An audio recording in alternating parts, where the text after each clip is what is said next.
por até 15 minutos a palestrante, terapeuta e educadora emocional e sexual Gisele Ribeiro Bosco Gramoski para abordar o tema Maio Laranja em Imbituba, em referência ao Dia Nacional do Combate ao Abuso e à Exploração Sexual de Crianças e Adolescentes. Boa noite, tudo bom?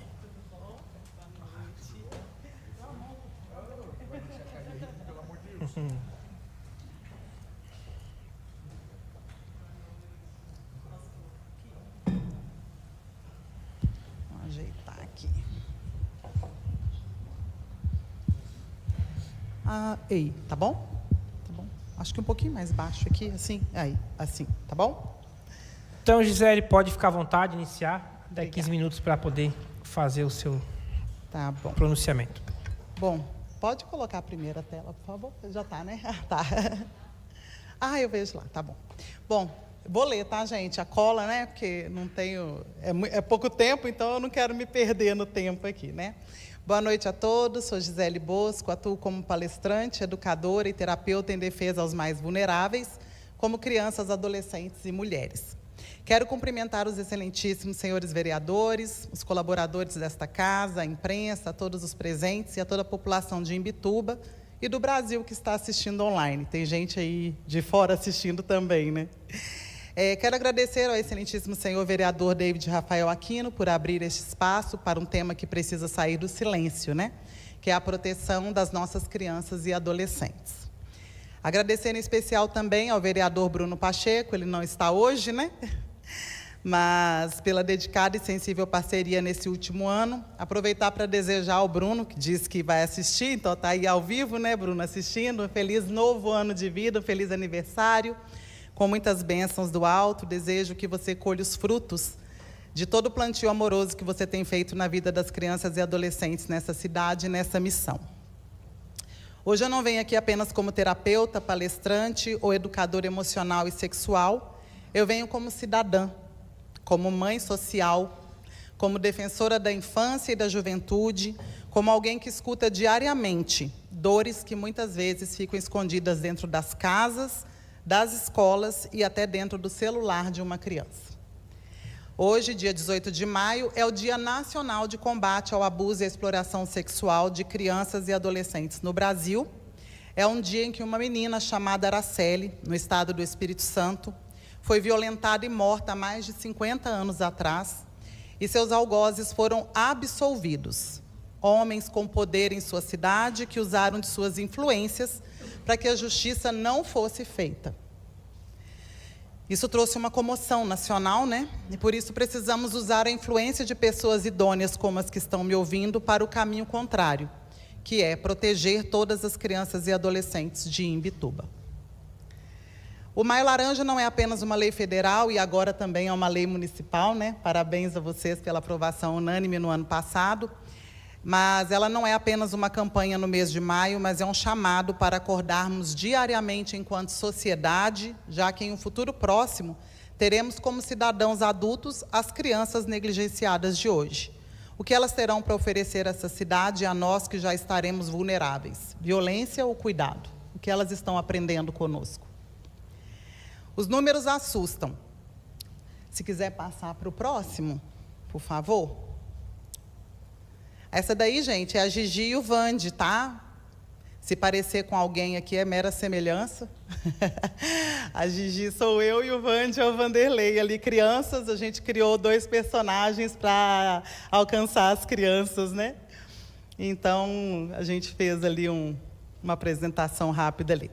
Bom, os números assustam. No Brasil, são mais de 57 mil notificações de violência sexual contra crianças e adolescentes. Isso representa cerca de 158 casos por dia notificados. E especialistas afirmam que mais de 90% dos casos a violência nunca é denunciada. Ou seja, foram mais de 500 mil de casos no último ano, porque levando em conta que nem 10% é notificado, mais de 90% está subnotificado. Então, se tem 57 mil notificações no último ano, de acordo com o anuário, né, de segurança pública, então são mais de 500 mil casos que não foram notificados, né? São, em média, 6 abusos por hora. O Brasil ocupa o segundo lugar também no ranking de exploração sexual de crianças e adolescentes no mundo. Tem o abuso, que pode ser com toque ou sem toque, e tem a exploração, que é quando alguém ganha dinheiro com o corpo de uma criança ou adolescente. Segundo a Sociedade Brasileira de Pediatria, em média, mais de 130 crianças desaparecem por dia em nosso país. E a internet tem ajudado muito para que isso aconteça. Pais que colocam fotos de filhos, vídeos de filhos, estão criando um catálogo, um parque de diversões para a rede de pedofilia. Crianças são encomendadas, adolescentes são encomendados por essa rede internacional e os pais estão facilitando a vida desses criminosos, infelizmente. Então, fica aqui um alerta para os pais. Deixem suas redes privadas, as redes dos seus filhos privadas, não postem fotos, vídeos, por amor a eles, por proteção a eles. A exploração sexual, que é quando há ganho financeiro de crianças e adolescentes, subiu mais de 15%. E a região sul do país é a segunda em pontos de vulnerabilidade nas rodovias federais. Isso não é nada legal para nós, né? Infelizmente. De acordo com dados do Anuário Brasileiro de Segurança Pública e do SEDECA, que é o Centro de Defesa dos Direitos das Crianças e dos Adolescentes do Estado de Santa Catarina, o nosso estado ocupa a 6ª posição nacional em denúncias de estupro de vulnerável, com um aumento em torno de 12% a cada ano. Do ano passado, quando eu vim aqui para agora, tem quase vai fazer um ano no final do mês que eu estive aqui, a posição, o ranking não mudou. Santa Catarina continua em 6º lugar. E em Santa Catarina, no último mês agora de abril, 3 crianças que eram vítimas de abuso sexual em situação vulnerável foram resgatadas pelas polícias federal e civil, e uma delas em Imbituba. E isso é só a ponta de um iceberg.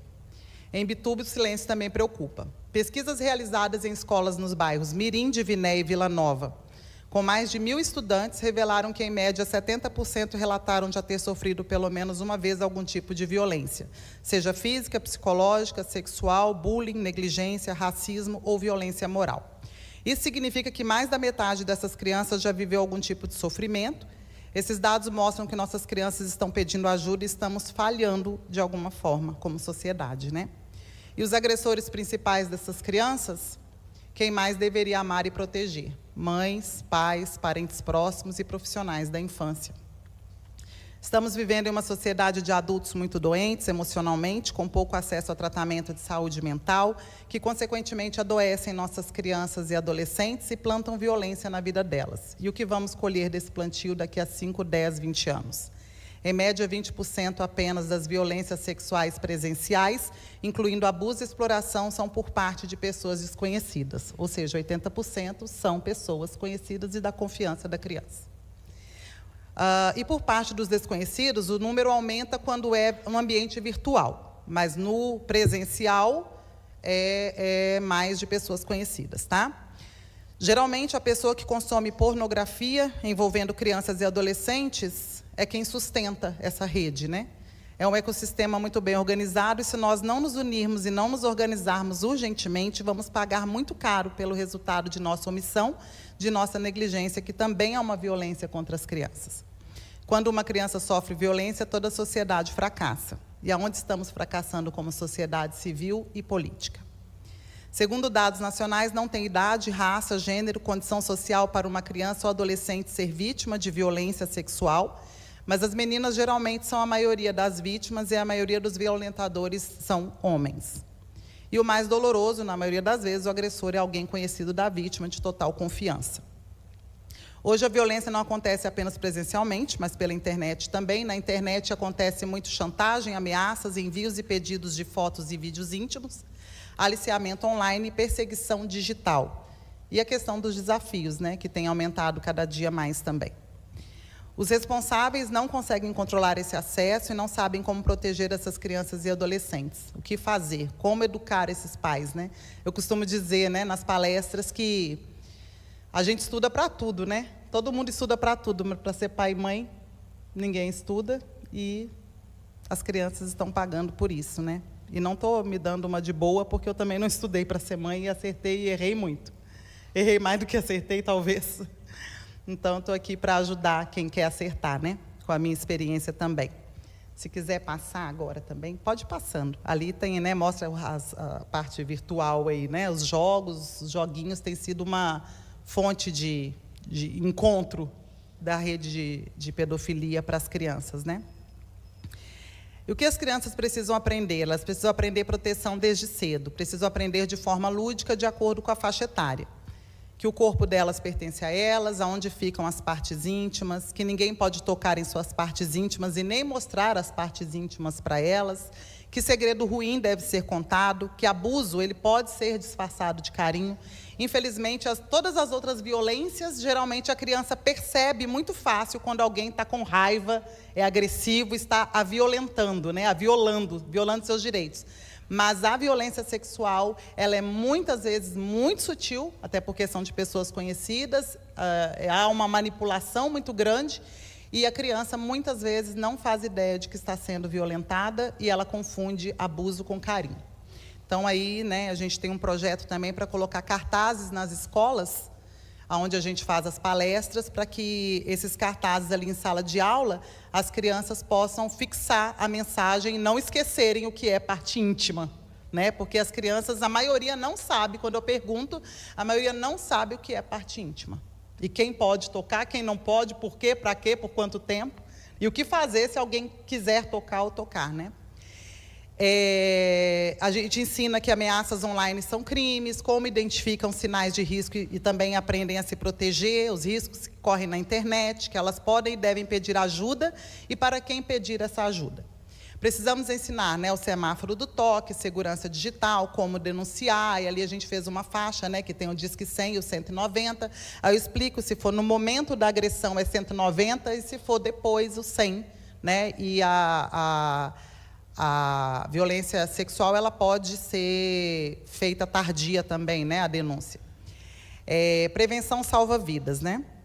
O papel da escola não é apenas lugar de conteúdo intelectual, mas precisa ser um lugar de proteção e de educação emocional e sexual preventiva. O professor, muitas vezes, é o primeiro adulto que percebe, né, os sinais, porque a fala é o último sinal. É o último recurso que a criança usa, é a fala. Então, foi falado aqui, né, na semana passada, o Ministério Público aqui de Imbituba reforçou na última terça-feira a importância da escola na identificação precoce da violência. Então, nós precisamos capacitar, né, professores, orientadores, merendeiras, motoristas, toda a rede escolar, desde a creche. Eu fiz uma ação numa creche ano passado, aí é uma luva que a gente usa, a luva da proteção, a gente usa de forma lúdica para ensinar quem é a rede de proteção, as partes do corpo. E eu fiz uma ação na creche e as crianças super entendem, porque na linguagem delas, elas já aprendem a se proteger desde pequenininhas, tá? Acho que meu tempo está acabando, né? Eu tenho até que horas? Quanto tempo? Ainda tem 3 minutos, mas pode concluir, se passar um pouquinho, sem problema nenhum. Tá bom. Bom, o papel dos pais e responsáveis, né, precisam aprender como abordar esse tema, sem tabus, de forma lúdica também, de acordo com a faixa etária, né? Tem muito material na internet e muitos cursos que ensinam, né, gratuitamente. Aí é o gibi, né, da Gigi e do Vande, que a gente criou, e a gente passa para eles colorirem, e ali ensina, né, também algumas dicas, então, de forma lúdica, eles vão fixando tudo que a gente vai falando nas palestras, nas escolas. E os pais podem usar também para falar, para abordar o tema com eles. Então, obrigada.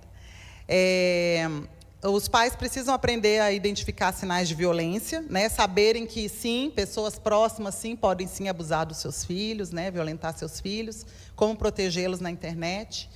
E cuidar das suas emoções também. Os pais precisam cuidar de suas emoções, assim como os educadores, para que eles tenham uma educação com serenidade e tenham um canal aberto de comunicação, porque criança que tem medo dos pais por apanharem ou serem humilhadas ficam mais vulneráveis tanto ao abusador quanto também geralmente guardam segredo. Tem medo da reação dos pais e acabam não contando, e isso só aumenta o trauma, né? Quando ensinamos respeito, empatia e proteção, estamos combatendo várias formas de violência ao mesmo tempo. Elas aprendem pelo nosso exemplo. Então, se eu sei me autorregular, se eu sei lidar com as minhas emoções, se eu sei educar sem violência, elas vão aprender comigo como agir sem violência e como ter um canal de comunicação aberto, né? Então, não basta não ser um abusador, né? Eu preciso também me posicionar como defensor e protetor. Porque muitas pessoas pensam, eu não faço mal para ninguém, eu não sou abusador, né? Eu não abuso de ninguém. Mas eu preciso me posicionar como alguém que quer proteger essas crianças, né? E hoje eu faço um apelo, né? Que Imbituba não trate o Maio Laranja apenas como uma data no calendário, ou a semana, né, do Maio Laranja, ou o mês, né? Mas precisamos de campanhas permanentes durante todo o ano sobre tipos de violência e educação emocional, educação preventiva nas escolas, fortalecimento da rede de proteção, acolhimento psicológico, capacitação dos profissionais, políticas públicas reais, capacitação de agentes de saúde para serem multiplicadores em todas as residências. Eu estou fazendo um projeto, estou em conversa com a coordenadora do Sistema de Família, né, da Vanessa, para a gente fazer uma capacitação com os profissionais da saúde, ali, os agentes de saúde, para eles serem multiplicadores e também aprenderem a identificar riscos, né, casas que eles visitam, se eles possam perceber algo errado também, né? A violência sexual com ou sem toque deixa marcas profundas na alma de suas vítimas, causa danos cerebrais, emocionais, físicos, cognitivos a curto, médio e a longo prazo, incluindo transtornos de personalidade, fibromialgia, dores sem causas aparentes em partes do corpo, gravidez precoce, doenças, né, sexualmente transmissíveis, ideações suicidas, entre tantas consequências. Criança protegida aprende melhor, vive melhor, sonha melhor, e nenhuma criança deveria carregar sozinha dores que os adultos têm obrigação de impedir. Ali tem um recadinho da Gigi do Vande para a liderança política da cidade, depois eu posso mandar para vocês, né, a importância de todos nós nos mobilizarmos, né? Quem protege a infância protege o futuro. E vou encerrando lembrando que toda criança merece crescer sem medo. Se uma criança pedir ajude, escute, acredite, proteja. É muito raro uma criança inventar que foi violentada nas suas partes íntimas. Porque silêncio também machuca. E falar um pouquinho sobre o projeto, né, Informar para Proteger do que Desprotegidos. No último ano, só em Imbituba, nós fizemos em torno de 60 palestras de forma voluntária, em escolas e postos de saúde, e mais de 50 atendimentos terapêuticos voluntários com pais, alunos e profissionais da educação e saúde, com recursos financeiros apenas da minha família até aqui. Digo isso não no intuito de ganhar louvores, mas no intuito de incentivar a todos a fazerem o que está ao alcance de cada um dentro das suas possibilidades. Cada um de nós pode ser um multiplicador nessa causa de alguma forma, para que todas as crianças e adolescentes saibam identificar os riscos de uma violência sexual e possamos agir na prevenção. Com mais recursos, poderemos alcançar neste ano todas as crianças e adolescentes dessa cidade. A ideia é, nesse próximo ano, alcançar todas. Se for sozinha ou com o apoio de todo mundo, vai ser mais fácil com o apoio de todo mundo, né? Tivemos o apoio nesse último ano da imprensa, né, através da 89, em especial na pessoa do Arenilton, da Sheila e da senhora Claudete, um apoio também imenso do Jornal Popular Catarinense, da pessoa da senhora Gladys Helena. Criamos recursos para auxiliar crianças e adultos, incluindo o Gibi da Gigi e do Vande, com linguagem acessível a todos. Criamos também um curso para pais, familiares e profissionais da infância, com valor acessível para auxiliar no sustento desse projeto. Criamos cartazes para ser colocados em salas de aula, reforçando o aprendizado, né, após nossas palestras, e disponibilizamos para responsáveis e profissionais da infância PDF para darem continuidade em casa e na escola, junto com o questionário que usamos nessas pesquisas aí. Foram mais de 1000 pesquisas respondidas, tá? E, para finalizar, de acordo com o SEDECA, eu assino embaixo, né? O enfrentamento deste grave problema requer o compromisso de toda a sociedade. Não é só do poder público, não é só da política. É de toda a sociedade, porque é dever de todos. Está no ECA, né? Está na Constituição. Inclui poder público, organizações da sociedade civil, famílias, escolas públicas e privadas, universidades, comunidades, incluindo igrejas, associações, empresas. Somente por meio de uma abordagem abrangente que contemple prevenção, atendimento às vítimas, responsabilização dos agressores e transformação cultural, será possível avançar na proteção dos direitos das crianças e adolescentes e na construção de uma sociedade mais segura e justa para todos. Gratidão a todos, que vocês possam desfrutar das bênçãos aí de Deus, né, do Senhor Jesus sobre a vida de vocês e de seus familiares. Desejo que sejam iluminados e encorajados. Não poderia deixar de citar a frase usada em minha última fala aqui. E se fosse o teu filho? E se fosse a sua filha? Se fosse o teu neto ou a tua neta? Se fosse o teu sobrinho ou a tua sobrinha? O que você faria para protegê-los e os ensinarem a se proteger? Então, gratidão a todos, né? Desejo uma ótima semana e que todos nós possamos realmente nos agir, né? Nos mobilizar verdadeiramente, porque é o futuro que está em jogo dessa cidade. Gratidão, boa noite e até a próxima.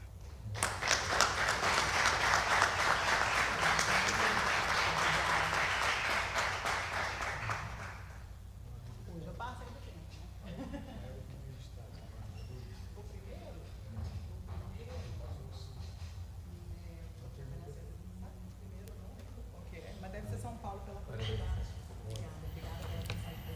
Deve ser São Paulo pela oportunidade. Obrigado, Gisele. Parabéns pelo seu trabalho, né, num assunto tão importante, que esse assunto seja debatido não somente nesse período, mas em todo o ano, né? Um assunto que cada vez, infelizmente, é mais comum de acontecer aí nesse nosso mundão afora.